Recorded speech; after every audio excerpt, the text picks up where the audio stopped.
సంవత్సరముని దయా కిరీటం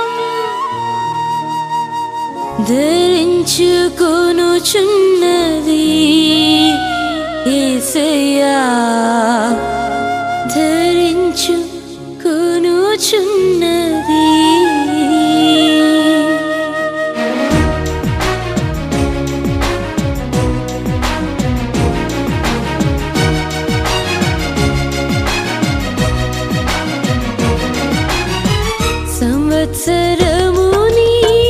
సంవత్సరముని దయా కిరీటం ధరించుకొనుచున్నది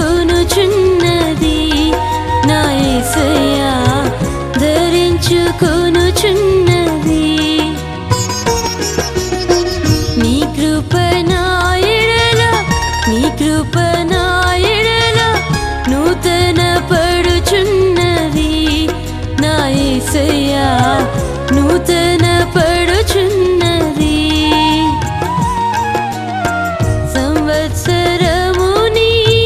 సంవత్సరముని దయా కిరీటం ధరించుకొనుచున్నది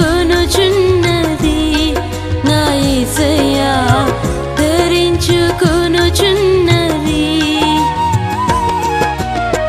నీ కృప నా ఎడల, నీ కృప నా ఎడల నూతన పడుచున్నది నా యేసయ్యా, నూతన పడుచున్నది.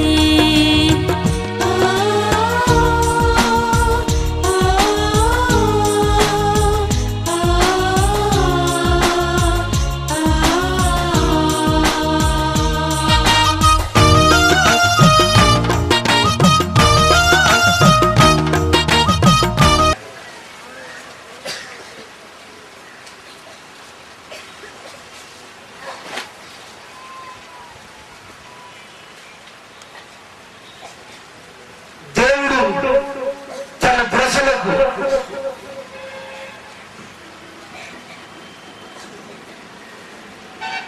ఒక వాగ్దానముతో కూడిన ఒక ప్రమాణం, నూతన సంవత్సరములో ఏమి అనుగ్రహిస్తాడు, ఏది అనుగ్రహిస్తాడు అని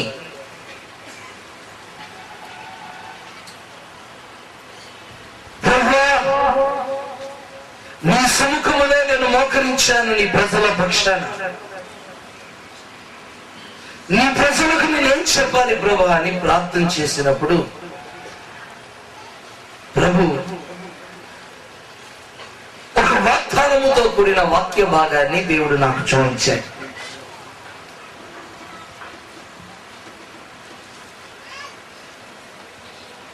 ఆ వాగ్దానం ఏదో తెలుసా?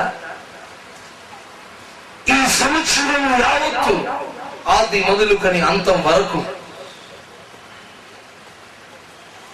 మనల్ని నడిపించి, పోషించి, ఆదరించి, చేరదీసి నడిపించగలిగిన ఒక శక్తి కలిగిన వాగ్దానం. అందుకే మోషేతో దేవుడు అంటున్నాడు, మోషే నీ చేతిలో ఉన్న కర్ర లేకుండా నువ్వు ప్రయాణం చేయడానికి వీలు లేదు, కర్ర చేత పట్టుకో, బయలుదేరు అన్నాడు. ఆ కర్రని వాగ్దానం అన్న విషయాన్ని నిన్న దినమున నేను మీకు గుర్తు చేశాను. దేవునికి స్తోత్రం. హల్లెలూయా, హల్లెలూయా. నూతన సంవత్సరంలో ప్రయాణము చేస్తున్న ప్రతి సేవకుడు, ప్రతి విశ్వాసి ఒక వాగ్దాన దండమును చేతిలో పట్టుకొని ప్రయాణం చేయాలి. వాగ్దాన దండం, ఆ వాగ్దాన దండము మీద యాకోబు ఆనుకొని, ఆ వాగ్దానము మీద ఆనుకొని తన జీవిత యాత్రను కొనసాగించినట్టుగా, ముగించినట్టుగా బైబిల్లో గ్రంథస్థం చేయబడి.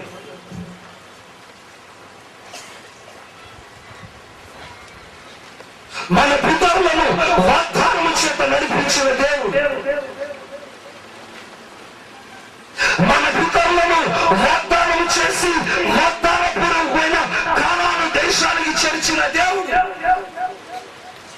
ఈ కరువు దినాలలో మనకు కూడా ఒక వాగ్దానాన్ని ఇచ్చి ఆ వాగ్దానంలో ఈ సంవత్సరం అంతా మనం సాగిపోవాలని దేవునికి స్తోత్రం. హల్లెలూయా. సాగిపోవాలంటే మధ్యలో ఆగిపోకుండా, మధ్యలో బ్రేక్ పడకుండా, మధ్యలో నీ యాత్ర నడవంతరంగానే ముగియకుండా అంతం వరకు సాగిపోవాలి.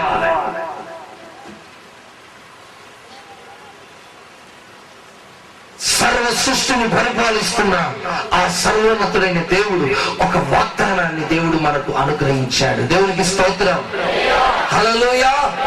బైబిల్ ఉన్న వారంతా ఆ వాక్య భాగాన్ని గమనిస్తే చాలా బాగుంటుందని నేను ఆశపడుతున్నాను. బైబిల్ తెచ్చారా? చదవండి. యెషయా గ్రంథము, ప్రవక్తైన యెషయా గ్రంథము 58వ అధ్యాయం 11వ వచనం. యెహోవా నిన్ను నిత్యము నడిపించును. ప్రవక్తైన యెషయా రాసిన గ్రంథము 58వ అధ్యాయము 11వ వచనాన్ని చదువుతుండగా గమనించండి. యెహోవా నిన్ను నిత్యము నడిపించును. యెహోవా నిన్ను నిత్యము నడిపించును. క్షామకాలమున ఆయన నిన్ను తృప్తిపరిచి, ఆయన క్షామకాలమున ఆయన నిన్ను తృప్తిపరిచి నీ ఎముకలను బలపరచు. నీ ఎముకలను బలపరచు. నీవు నీరు కట్టిన తోట వలెను, నీవు నీరు కట్టిన తోట వలెను ఎప్పుడు నువ్వు ఉపుకుచుండు, ఎప్పుడు నువ్వు ఉపుకుచుండు. ఊట వలెను నీవు ఉండదు. చెప్పలేదు.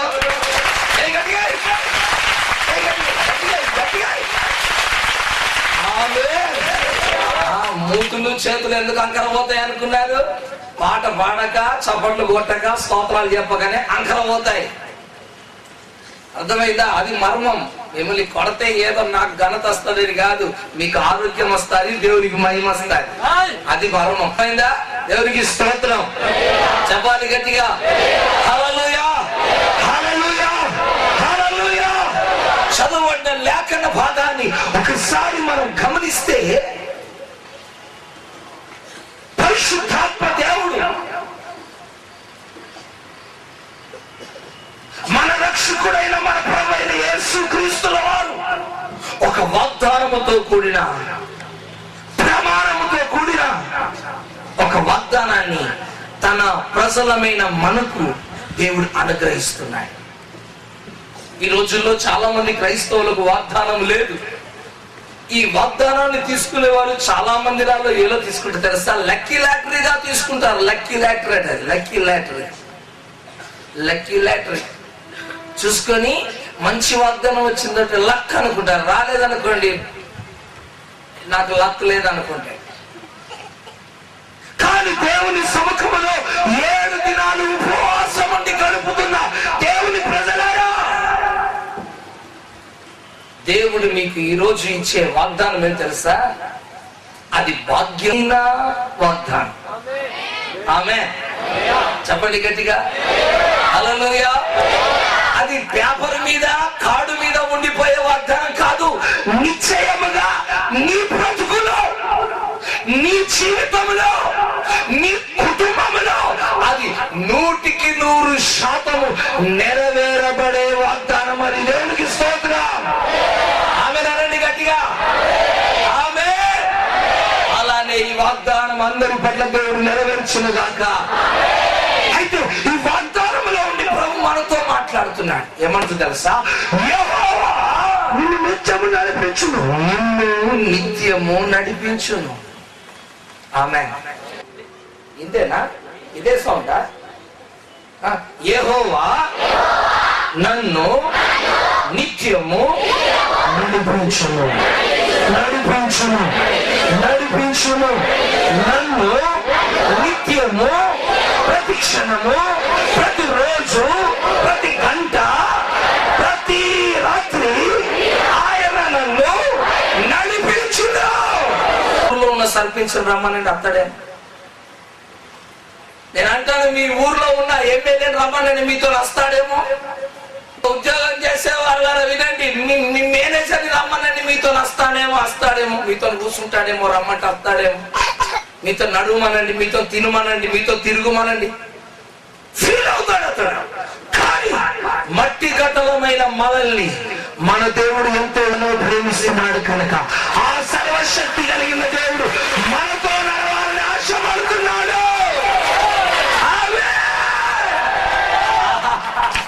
ఎంత మంచి దేవుడు దొరకాడండి మనకు. ఆమేన్. హల్లెలూయా, హల్లెలూయా, హల్లెలూయా, హల్లెలూయా. మనతో నడిచి వచ్చే దేవుడు, మన అడుగులలో అడుగు వేస్తూ మనతో నడిచి వచ్చే దేవుడు, మనల్ని నడిపించే దేవుడు, మనల్ని దరికి చేర్చే దేవుడు మనకు ఉండగా ఈ 2011వ సంవత్సరంలో ఇక మనకు భయమే లేదు. ఆమేన్. చెప్పండి గట్టిగా. హల్లెలూయా, హల్లెలూయా, హల్లెలూయా, హల్లెలూయా. నడిపిస్తాడు నా దేవుడు. హల్లెలూయా. నడిపిస్తాడు ఆయన. నిత్యము నడిపిస్తాడు, అనుక్షణము నడిపిస్తాడు. ప్రతిరోజు, ప్రతి రాత్రి నువ్వు ఎక్కడైనా ఉండు, ఆయన నువ్వు నడిపిస్తూనే ఉంటాడు. అయితే ఒక విషయాన్ని గమనించాలి, నడిపిస్తాడు కానీ ఆయన నిన్ను పరిశుద్ధమైన మార్గాలలో నడిపిస్తాడు. దేవునికి స్తోత్రం. హల్లెలూయా. సహోదరుడా, సహోదరి, నిన్ను సినిమా థియేటర్కు దేవుడు నడిపించడు, బీర్ షాప్ కు నడిపించడు, అపవిత్రమైన స్థలాలను నడిపించడు, పరిశుద్ధమైన స్థలాలలోకి నిన్ను నడిపిస్తాడు. అందుకే దావీదు అంటున్నాడు, యెహోవా నా కాపరి, నాకు లేమి. ఆయన నన్ను పచ్చిక గల చోట్ల నన్ను అరుండ చేయించున్నాడు. శాంతికర జలముల యొద్ద నన్ను గాఢాంధకారపు లోయలో నేను సంచరించినాను. దేవునికి స్తోత్రం. దేవుని యొక్క నడిపింపును గుర్తుపట్టిన దావీదు కీర్తనగా పాడాడు ఆ పాట. దేవుని నడిపింపులో ఉన్న దావీదు అంటాడు, ఆయన నన్ను నడిపిస్తాడు. ఎక్కడికో తెలుసా? పచ్చిక కలిగిన చోట్లకు నడిపిస్తాడు, శాంతికరమైన జలముల ఎత్తుకు నన్ను నడిపిస్తాడు. నేను గాఢాంధకారములో సంచరించిన నా దేవుడు నా ముందు నా వెనక ఉండి ఆయన నన్ను నడిపిస్తాడు కనుక నేను భయపడను అంటున్నాడు. దేవునికి స్తోత్రం. హల్లెలూయా, హల్లెలూయా, హల్లెలూయా, హల్లెలూయా. చాలా మంది సేవ ప్రారంభ దినాల్లో నేను ఒంటరిగా ప్రయాణాలు చేసి ఆ స్థలానికి వెళ్ళినప్పుడు, పాస్టర్ గారు రాత్రి అవుతుంది, మీరు భయం అవుతుందేమో, మీరు మరి ఒంటరి అయిపోతారు, మేము మీతో వస్తాం రాత్రి అని అంటే, లేదండి వెళ్ళొస్తాను, నేను ఒంటరివాడిని కాదు. దేవునికి స్తోత్రం. నన్ను నడిపించే దేవుడు నాకు ఉన్నాడు. ఆమె అలా చెప్పి రాత్రి పగలు దేవుని సేవలో ఒంటరిగా తిరిగి, సేవకులు లేని ఆ కాలంలో ఒంటరిగా తిరిగి పత్రికలు పంచి రాత్రి 12 గంటకు ఎంతో రాత్రి వచ్చేవాడిని. దయ్యాలని వెళ్ళగొట్టి రోగులను స్వస్థపరిచి ఆ గాఢాంధకారంలో చీకటిలో నేను తిరిగినప్పుడు నాకు భయం అనిపించేది కాదు. కారణం ఏంటంటే ప్రభు నాతో ఉన్నట్టుగా నేను ఫీల్ అవుతుండేవాడిని. ప్రియమైన దేవుని బిడ్డ, దేవుడు నిన్ను నిత్యం నడిపించడానికి, ఎల్ల వేళలా నడిపించడానికి, ప్రతి క్షణం నిన్ను నడిపించడానికి ఆయన ఆకాశం నుంచి నీ దగ్గరికి ఆయన దిగి వచ్చాడు. ఆమేన్. ఇక ఆయన నేను నడిపిస్తాడు. అందుకే నిన్ను నడిపిస్తానని, నన్ను నడిపిస్తానని చెప్పిన దేవుడు ఒక దైవజనుడు ఇలా పాట పాడతాడు. ఏమో తెలుసు? రాజ మార్గములో నన్ను నడుపుచున్నా రారాజు నీవేగా. ఏ మార్గం అట? ఎందుకు నడిపిస్తాడట? చెప్పండి గట్టిగా. అనస్త ఈ తోవలో ఎవరు నడవద్దు, రానే నడవాలి. బ్రదర్ ఇదే మార్గం, ఇంత రాజే నడవాలి ఈ తోవలో, ఇంకా వేరే వాళ్ళు నడవడానికి వీల్లేదు. ఇక రాజమార్గం, ఈ రాజమార్గములో నడిపిస్తాడట. రాజమార్గములో నన్ను నడుపుచున్నా రాజు నీవేగా, నీ కృప నిత్యముందు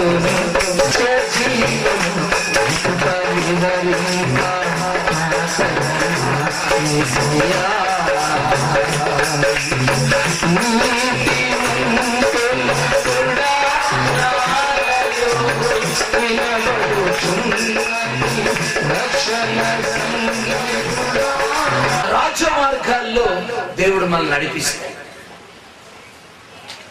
కనుక ఈ సంవత్సరం యొక్క ప్రయాణాన్ని ప్రారంభించిన సహోదరుడా సహోదరి, ఏ విషయంలో నువ్వు నిరాశ చేసుకోక, నిరుత్సాహపడక, నాకు అపజయము కలుగుతుందనే అవిశ్వాసాన్ని నీ గుండెల్లో పెంచుకోకుండా, నాకు ఎవరు లేరని నువ్వు అనుకోకుండా, నిన్ను నడిపించే దేవుడు ఒకడు ఉన్నాడు, ఆయన పేరు నజరేయుడైన యేసు, ఆయన నిన్ను నడిపిస్తాడు అని నువ్వు ఎంత మాత్రం మరిచిపోకూడదు.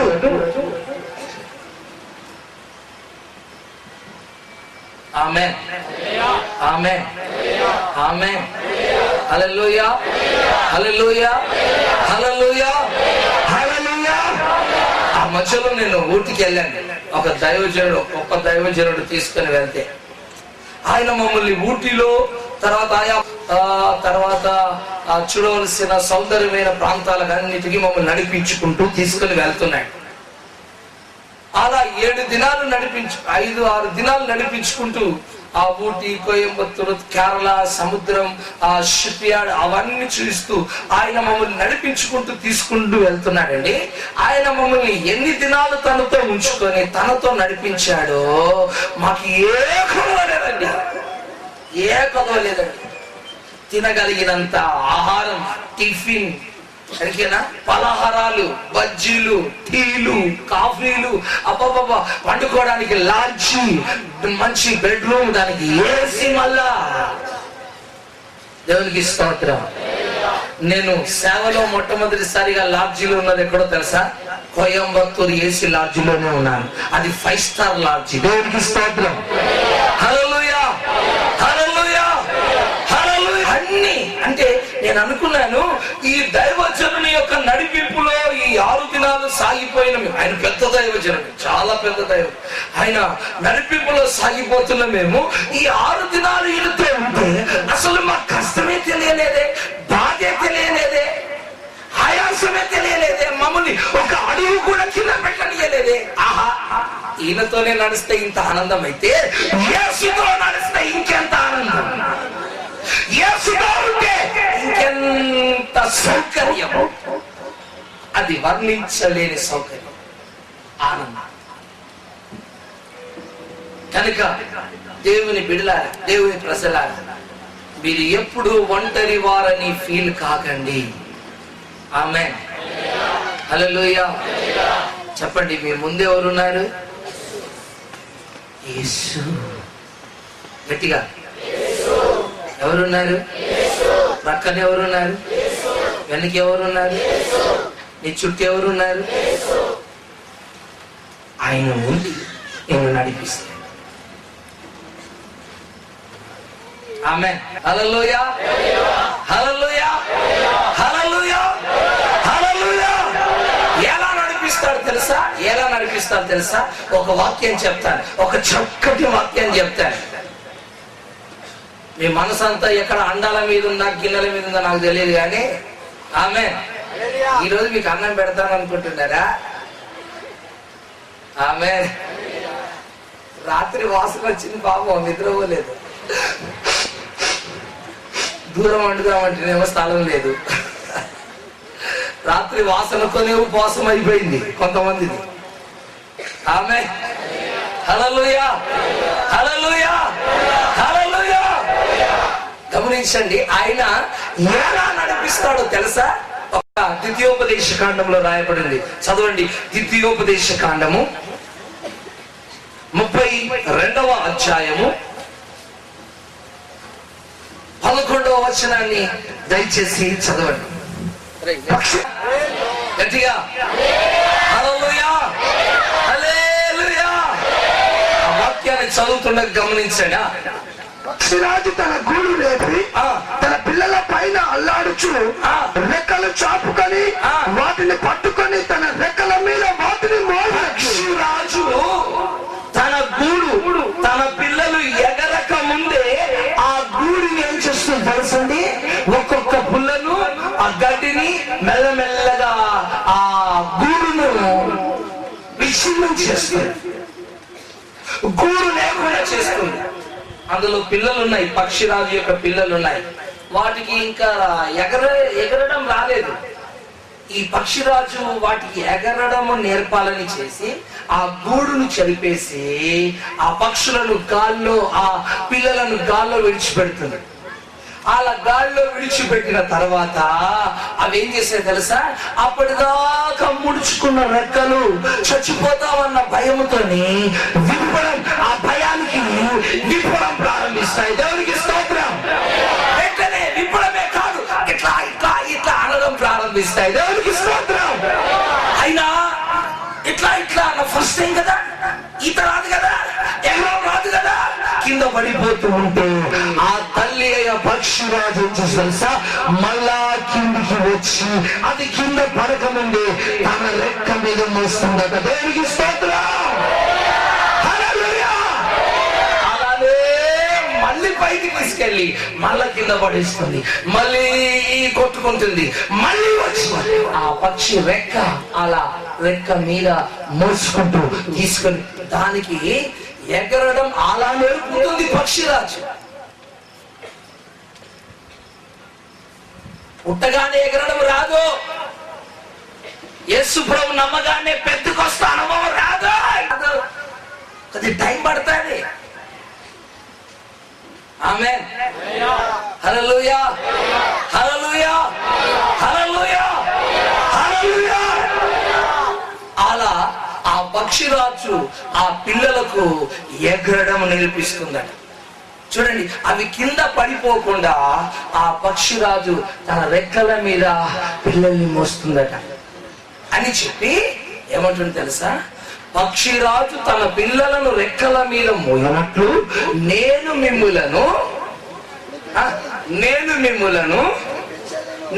మిమ్ములను ఎత్తుకొని అలా నడిపిస్తాను. దేవునికి స్తోత్రం. చెప్పాలి గట్టిగా హల్లెలూయా. పక్షిరాజును ఎత్తుకున్నట్టుగా ఇగో నేను ఎత్తుకుంటాడట. ఇగో సంకల కాలు పెట్టరా, జాగ్రత్త వీసు మూసుకొచ్చావేంది? ఎందుకు వదిలేసినాడే?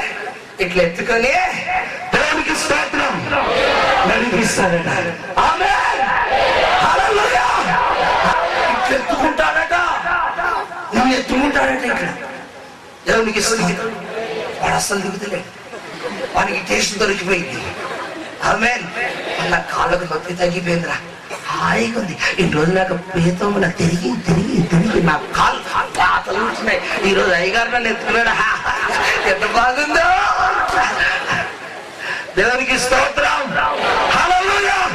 ఎత్తుకొని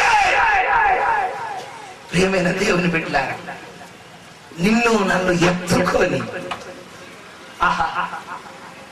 అమ్మా, నేను చిన్నప్పుడు మీ అమ్మ ఎత్తుకుంది, ఇప్పుడు ఎత్తుకోమని ఎత్తుకుంటుంది. కాస్త నడక నీకు రాగానే మమ్మీ ఎత్తుకో మమ్మీ, మమ్మీ ఎత్తుకో మమ్మీ, నా కాళ్ళు నొప్పి పెడుతున్నాయి మమ్మీ, ఎత్తుకో మమ్మీ, ఆ చౌరస్తా నుంచి చర్చి దాకా నడవలేకపోతున్నా మమ్మీ, ఎత్తుకో మమ్మీ, ఎత్తుకో మమ్మీ అంటే నడుస్తావా నడవ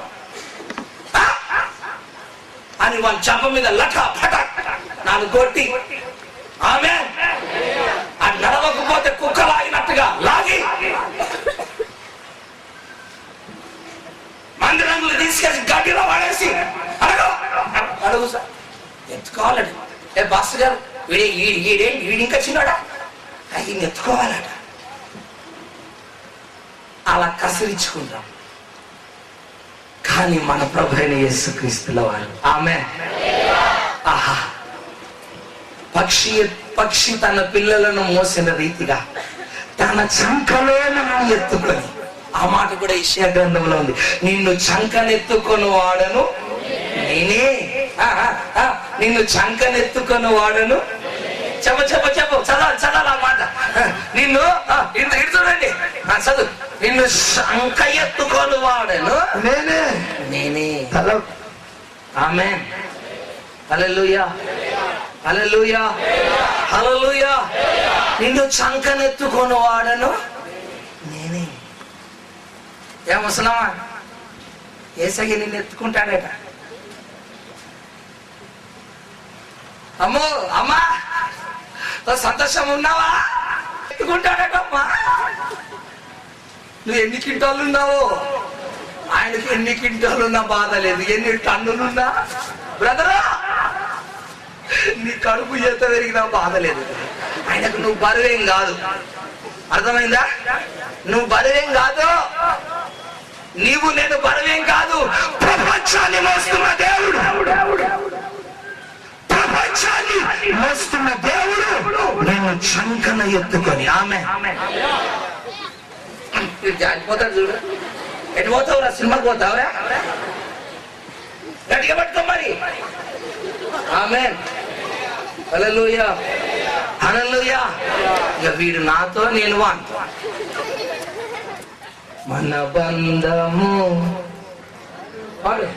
అనుబంధము పాడుతున్నాడు.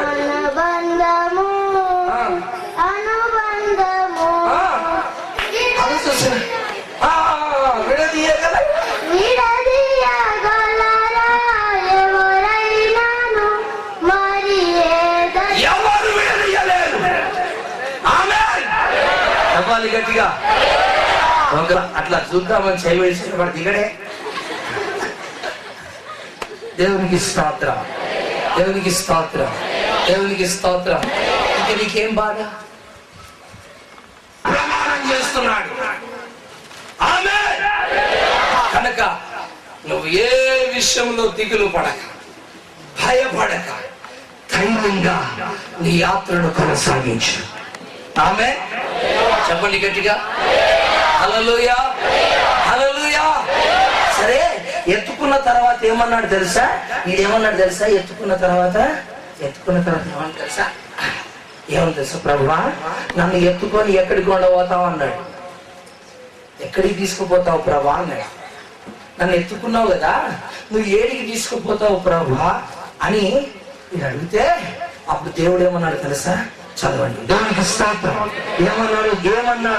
ఏమన్నాడో చదవండి. దేవునికి స్తోత్రం. హల్లెలూయా. చదవండి. ద్వితీయోపదేశ కాండము 32వ అధ్యాయము 13వ వచనం. భూమి యొక్క ఉన్నత స్థలం ఈయనను సంక పెట్టుకొని ఎక్కించుకొని ఎక్కడికి తీసుకెళ్ళాడట? భూమి యొక్క ఉన్నత స్థలముల మీద వారిని ఎక్కించను. దేవునికి స్తోత్రం. చెప్పండి గట్టిగా. ఉన్నత స్థలముల మీద అంటే అర్థమే తెలుసా? తీసుకెళ్లి కొండ మీద పెట్టలేదాన్ని. దాని అర్థమే తెలుసా? అతన్ని ఆశీర్వదించి, ఆర్థికంగా బలపరిచి, ఆరోగ్యం ఇచ్చి, డబ్బిచ్చి, భూములిచ్చి, ఉద్యోగం ఇచ్చి, మేకలిచ్చి, మందలిచ్చి, పశువులిచ్చి, వ్యాపారం ఇచ్చి, ఒక ఉన్నతమైన వ్యక్తిగా, ధనవంతునిగా, ఆమె గొప్పవాడిగా,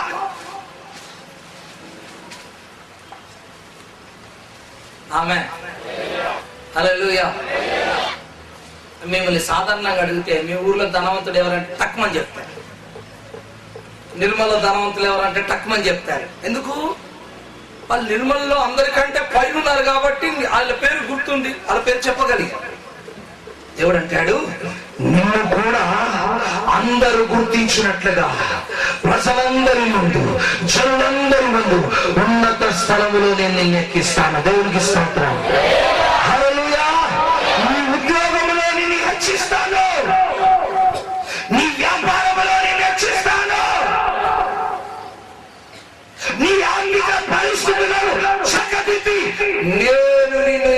చేస్తాను. నిన్ను నీ ఊరిలో, నీ పట్టణంలో, నీ మండలంలో ఇప్పుడు నిన్ను ఒక ఉన్నతమైన స్థలములో ఉంచుతాడట. ఆమేన్, ఆమేన్. చెప్పండి గట్టిగా, ఆమేన్. హల్లెలూయా, హల్లెలూయా, హల్లెలూయా, హల్లెలూయా. కనుక దేవుని ప్రజలారా, దేవుని బిడ్డలారా, దేవుని వాగ్దాన ప్రకారముగా ఆయన నిన్ను భూమి యొక్క ఉన్నతమైన స్థాయి, భూమి మీద ఉన్న ఉన్నతమైన ఖ్యాతి, భూమి మీద ఉన్నతమైన ఘనత, భూమి మీద ఉన్న ఉన్నతమైన ఐశ్వర్యం, ఆశీర్వాదం దేవుడు నీకు అనుగ్రహిస్తాడు. మీకు సంగతి తెలుసండి, క్రైస్తవుడు దిక్కులేనోడు కాదు, భిక్షగాడు కాదు. యేసు ప్రభు పేరు పెట్టుకొని ఎవడు కూడా ఇంతవరకు భిక్షం అడగలేదు. అమ్మా, యేసు ప్రభు ఫోటో పెట్టుకొని ఎవరన్నా మీ ఇంటికి భిక్షానికి వచ్చారా? చెప్పండి, ఎందుకు రాలే? అవును కానీ నువ్వు దేవుణ్ణి నమ్మక ముందు నీ పరిస్థితి ఎట్లుండే? నీ చీర ఎట్లుండే? నీ షర్ట్ ఎట్లుండే? నీ దోత ఎట్లుండే? నీ ఫైంట్ ఎట్లుండే? అసలు నీ క్రాప్ ఎట్లుండే? నేను చూస్తే పిచ్చి పిచ్చిగా ఈరోజు గనులు కూర్చునే స్థలంలో దేవుడు నేను ఎక్కడ కూర్చున్నావు? అమ్మో పాస్టర్ లైన్ లో కూర్చున్నావు. పాస్టర్ అమ్మో, అసలు నువ్వు ఎక్కడ కూర్చోాలి? సినిమా థియేటర్ లో కూర్చొని యాపకాయ కొమ్మలు పట్టుకొని బజకం బజకం అని ఎగురుకుంటూ ఎక్కడో తిరిగేదాన్ని పైన కూడా పెట్టుకొని వాళ్ళు నిన్ను కొట్ట, వాళ్ళని కొట్ట, మనం వేసుకుంటూ ఎక్కడో ఎక్కడో కళ్ళు దాక్కుంటా, కళ్ళు బట్టిలో కళ్ళు శిశుకు ఒక తాడు కట్టి ఇది దేవుడు అని చెప్పి అక్కడ శపించబడిన బ్రతుకులో నన్ను తీసుకొచ్చి గనులు కూర్చునే స్థలంలో కూర్చుని పెట్టాడు. దేవునికి స్తోత్రం. పరిశుద్ధులు కూర్చునే స్థలంలో కూర్చుని పెట్టాడు. నేను ఎక్కడ కూర్చోవాలి? ఆగుబోతుల మధ్యలో కూర్చునేవాడిని నిన్ను పరిశుద్ధ స్థలంలో కూర్చుని పెట్టాడు. అమ్మా, నువ్వు ఎక్కడ కూర్చోవాలి? పిడిల కంపుల్లో పిడిలు చీచుకుంటూ, అక్క బాగున్నావే, ఏమైందే నీ కొడుకు సంగతి, వాడు ఆలేసిపోయిండు అన్నది ఈమె మనసులో అనుకున్నా. కొడుకు కూడా లేచిపోతాడు మనసులో అనుకున్నా. ఇది అక్కడ కూర్చున్న నిన్ను తీసుకుని వచ్చి యేసయ్య పాట పాడేటట్టుగా నిన్ను చేసి ఆమేన్ పరిశుద్ధుల గుంపులో ఒక ఉన్నతమైన స్థానములో, ఒక ఉన్నతమైన ఉపదేశములో దేవుడు నిన్ను నాటాడు. హల్లెలూయా, హల్లెలూయా, హల్లెలూయా, హల్లెలూయా. భూమి మీద ఉన్న ఐశ్వర్యం, భూమి మీద ఉన్న ఘనత, భూమి మీద ఉన్న ఆ యొక్క పేరు, ప్రతిష్టలు, అధికారం నీవు పొందుకుంటావు. సవాలుగా ఈ మాటలు చెప్తున్నాను.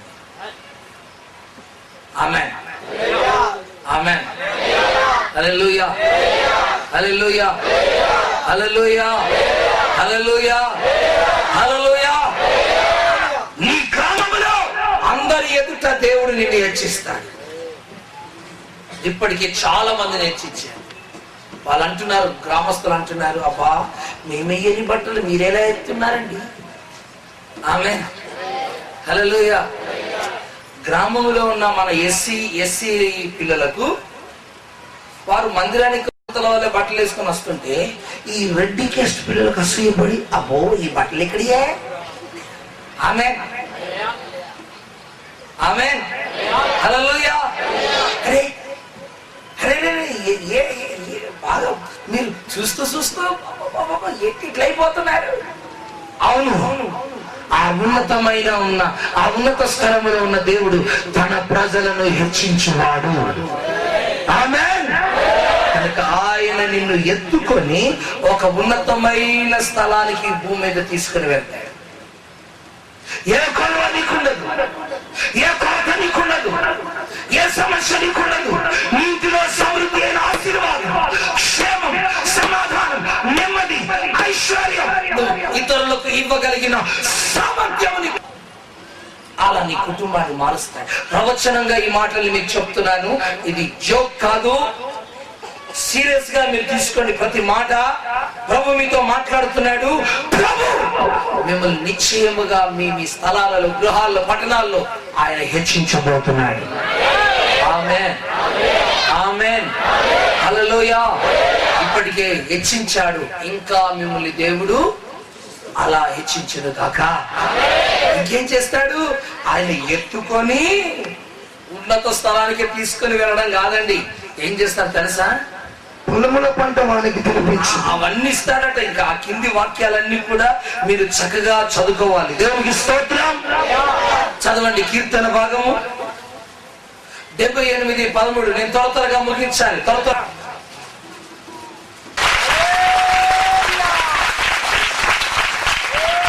ఆమేన్, హల్లెలూయా. దేవుడు ఏం చేశాడట? సముద్రాన్ని పాయలుగా చేసి వారిని అద్దరికి నడిపించాను.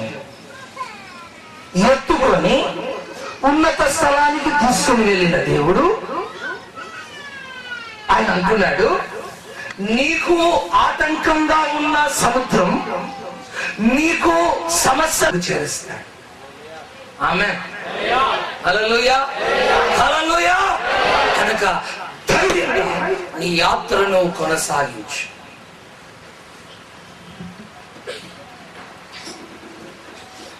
ఆమేన్. చెప్పండి గట్టిగా, చెప్పండి హుషారుగా.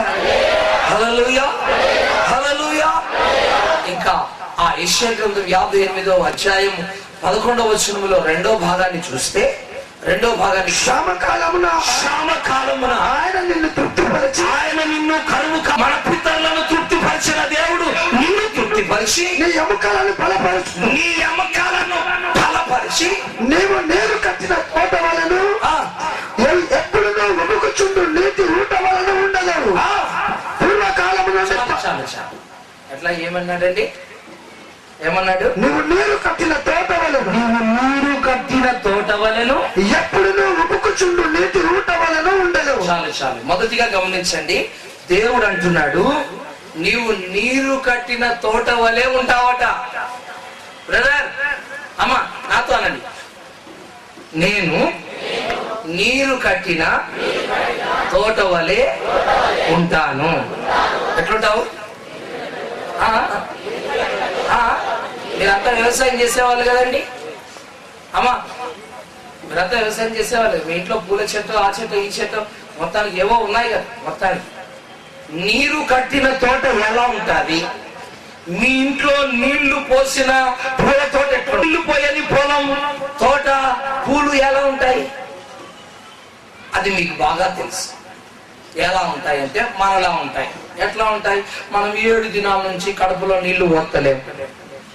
ఇప్పుడు మన పరిస్థితి ఏంటి?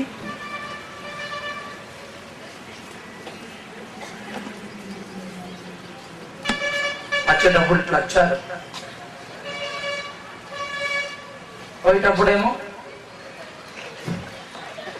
ఏ పాస్టరే ఈ కోడికలు పెట్టింది, ఆడికి పనుందా లేదే, నిన్ను చంపుతాడే, అలా చూసుకున్నారండి. దేవునికి స్తోత్రం. ఎంత భయంకరంగా కనిపిస్తుందో దాన్ని చూసినప్పుడు గుండె అంతా వేదన అవుతాయి. అయ్యో అయ్యో అయ్యో అయ్యో అయ్యో, దీనికి ఒక్క తడి నీరుంటే బాగవుతుందే అని ఆశ కలుగుతాయి. ప్రేమైన దేవుని బిడ్డారా, నీరు లేని పొలమైన, తోటైన, పూలైన, చెట్టైన ఏదైనా అది వాడిపోయి, ఎండిపోయి నాశనం అయిపోతుంది. అందుకే దేవుడు అంటున్నాడు, నీవు నీరు కట్టిన తోట వలె ఉంటావట. దేవునికి స్తోత్రం. నీరు కట్టిన తోట ఎలా ఉంటదండి? మొదటిగా అది పచ్చగా ఉంటుంది. చెప్పండి ఎట్లుంటది? గట్టిగా, హుషారుగా. అది పచ్చగా ఉంటుందట ఒకటి.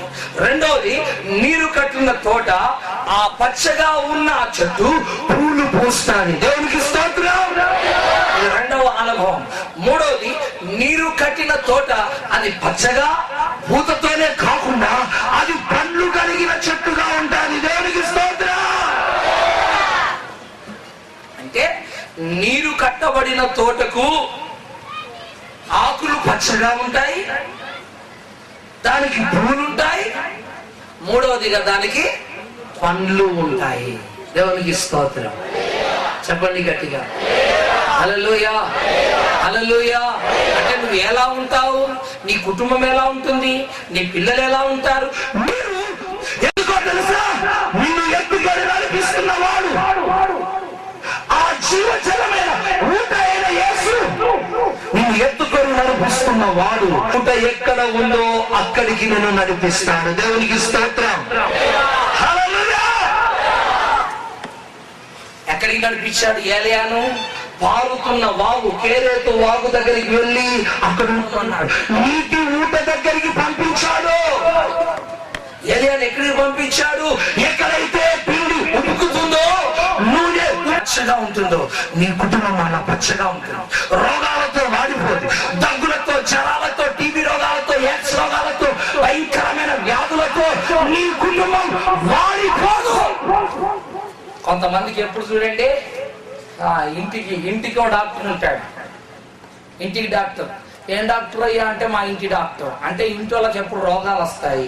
ఆ ఇంటి డాక్టర్ ఎప్పుడు వస్తుంటాడు? బర్రెని కూర్చున్నట్టుగా కూర్చుంటూనే, ఒకసారి మేడంకు కూర్చున్నాడా, తర్వాత సార్కు కూర్చుంటాడు, సార్ కూర్చుని అయిపోయిందా, తర్వాత కొడుకు కూర్చుంటాడు, తర్వాత కోడలికి కూర్చుంటాడు, తర్వాత కూతురు కూర్చుతాడు. ఇదంతా అయిపోయిన తర్వాత మళ్ళీ మేడం. అంటే ఈ డాక్టర్ పర్మనెంట్ అన్నట్టు. ఆమె నేను మిమ్మల్ని ప్రశ్న అడుగుతాను, మీరు ఈ నిస్సి ప్రార్థన మందిరానికి వచ్చినప్పటి నుంచి మీకేమైనా రోగాలు వచ్చి డబ్బులు ఏమైనా హాస్పిటల్లో ఖర్చు పెట్టారా? ఎందుకు పెట్టలేదు? నిన్ను ఆయన చంకనెత్తుకొని నీ కుటుంబాన్ని పచ్చగా, ఆరోగ్యంగా, ఆశీర్వాదకరంగా ఉంచి. ఆమేన్. హల్లెలూయా, హల్లెలూయా, హల్లెలూయా. ఇక మన సంఘములో హాస్పిటల్కి వెళ్ళేటోళ్ళు ఎవరంటే దశం భాగం ఇయ్యనోళ్ళు. వీళ్ళు దేవుని సొమ్ము ఇయ్యరు కదా, దేవుడు వీళ్ళ సొమ్మును హాస్పిటల్లో వసూలు చేస్తాడు డాక్టర్ల దగ్గర. డాక్టర్లకి ఏమంటాడు, ఇక్కడ ఇవ్వకపోతే అక్కడ ఇయ్యాలి బిడ్డ అని చెప్పి అక్కడ ఆపరేషన్ చేయించి అక్కడ డబ్బు ఇప్పిస్తాడు. కానీ మిగతా వాళ్ళను ఎలాంటి వారైనా నమ్మకస్తుని ఆయన ఎప్పుడు శ్రమల లేదు, అప్పగించినా ఆయన విడిపించాడు. దేవునికి స్తోత్రం. కనుక నువ్వు పచ్చగా ఉంటావు. అంతేకాదండి, మీకు ఒక మాట చెప్తాను. చెట్టుకు అందం ఏంటిదో చెప్పండి అమ్మా. ఇదేనా మీకు తెలిసింది? పోనీ మీ జడకు అందం ఏంటిదో చెప్పండి, అది చెప్తాను మీరు. అమ్మా అమ్మా అమ్మ చెప్పమ్మా, మీ జడకు అందం ఏంటిది? జడ చెప్పండి, ఏంటిది అది? అదే చెప్పు కదా మరి. పూలు. చెట్టుకు అందం ఏంటి? పూలు. పూలు అందంగా ఉంటాయి చెట్టు మీద. ఆ రోజా చెట్టు మీద ఇంతకాలం ఈ బ్రదరు తాగి తాగి తాగి తాగి అయ్యా మా ఇల్లంతా పాడైపోయింది అయ్యా. ఏం వాసన ఇది? ఏం వాసన? రెండవ దినం ఇక్కడ పండుకోలేక, అయ్యా పండుగలు స్టార్ట్ కాకముందే పండుకోలేక నేను ప్రార్థన చేసి వచ్చాను. ప్రభువా, నీ దాసుని ముఖాన్ని ఒకసారి చూడండి. దేవునికి స్తోత్రం.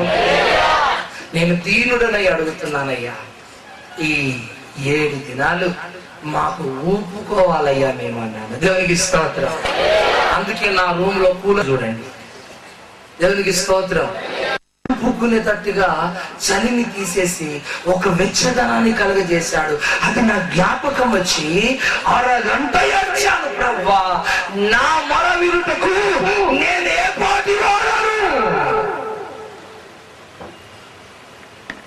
మీరు మా పక్షాన ఉన్నారని ఇలా రుజువు చేస్తున్నందుకు నీకు వందనాలయ్యా అని చెప్పి మనసారా ఏడ్చాను. నేను నిండు హృదయంతో తట్టుకోలేకపోయినా పడక పట్టుకొని ఏడ్చాను. ఎందుకో తెలుసా, నాకేదో బాధ కలిగి కాదండి, నా మొర దేవుడు విని నాకు వెంటనే జవాబిచ్చాడు. దేవునికి స్తోత్రం. మీకు కష్టం రాకుండా చేశాడు. దేవునికి స్తోత్రం. ఇక నాకు మీరందరూ వచ్చిన తర్వాత దడ ప్రారంభమైంది. ఏ దడ ప్రారంభమైందంటే వీళ్ళు కరెక్ట్ గా ఉంటారా, పక్కింటలతో గొడవ పెడతారా, నాకు రిపోర్ట్లు తీసుకొస్తారా, నన్ను బయటికి పిలుస్తారా అని ప్రార్థన చేసి, ప్రభా వీళ్ళందరూ సిస్టమేటిక్ గా ఉండాలి. బ్రదర్లను అంటే ఎట్లన్నా చూసుకోవచ్చు, కానీ వీళ్ళు 3 జడల వీళ్ళను ఆపలేము నాయన. బా మీకు వందనాలమ్మా, మీరు 7 దినాలు ఎట్లున్నారో అసలు నాకు నిలవనే లేదమ్మా. దేవునికి స్తోత్రం. అలా ఉండాలండి పరిశుద్ధ జనులండి. చాలా చక్కగా ఉన్నారు మీరు ఇక్కడ. నాకు ఏమాత్రం అభ్యంతరం కలగజేయలేదండి. మీ పనులు ఏదో, మీ కార్యక్రమం, మీ కూటాలా, చాలా సంతోషం. మిమ్మల్ని బట్టి నేను గర్విస్తాను. మీ చెట్లలో విస్తారమైన పండ్లు ఉంటాయి, మీ పొలంలో విస్తారమైన పంట ఉంటుంది, మీ రాబడి అధికమవుతుంది, మీ జీతం అధికమవుతుంది, నీకు ప్రమోషన్ కలుగుతుంది, నువ్వు కనపరచబడతావు, నీకు ఉద్యోగం దొరుకుతుంది, నీ పని సక్సెస్ అయి నువ్వు ఫలభరితంగా మారు. నీవు నీరు కట్టిన తోట వలెను ఎప్పుడు ఉబుకుచుండు నీటి ఊట వలె ఉంటావట. ఆమేన్. చెప్పండి గట్టిగా. చివరి మాటగా నేను చెప్పి ముగిస్తున్నాను. నీటి ఊట భూమిలో నుంచి ఉబికినట్టు నీవు ఉబ్బుకుతావు అంటే అర్థమైందో తెలుసా? ఆమేన్. హల్లెలూయా, హల్లెలూయా. చూడండి, నీటి ఊట అట్లా ఉబ్బికి అదొక చిన్న కాలువగా పారి పోను పోను పోను అదొక దేవునికి స్తోత్రం. చూసారండి, ఆ నీటి ఉబ్బుకుతున్న నీటి ఊట ఎన్నడూ కూడా ఆగిపోదు, ఎప్పుడు ఉబ్బుకుతూనే ఉంటుంది. అంటే అర్థం తెలుసా? దేవుడు నిన్ను ఆశీర్వదించి నిన్ను ఎప్పుడూ ఉబ్బుకుచుండు నీటి ఊటగా దేవుడు నిన్ను మారుస్తాడు. ఎలా మారుస్తాడంటే చివరి మాట చదవండి. ఆది కాండములో ఒక భక్తుడు ఉన్నాడు, అతని పేరు ఇస్సాకు. ఆ ఇస్సాకు గురించి రాయబడింది 26వ అధ్యాయము, ఆది కాండము 26వ అధ్యాయము 12, 13 వచన. అతడు అభివృద్ధి పొందుచు. ఆహా, చిన్నగా ప్రారంభమైన నీటి ఊట అది మహానదిగా మారిపోయింది. ఇస్సాకు చిన్నవాడు. ఆమె చెప్పండి గట్టిగా. బైబిల్ రాయబడింది, అతడు క్రమముగా ఏమయ్యాడట? అభివృద్ధి చెందుతూ వచ్చాడు. చూసారు, క్రమక్రమముగా నీళ్లు ఉబ్బుకుతూ నదిగా మారినట్టు. ఆమేన్. హల్లెలూయా. ఈరోజు చూడండి, మీరంతా నా పిల్లలు. ఆమేన్. చెప్పండి గట్టిగా.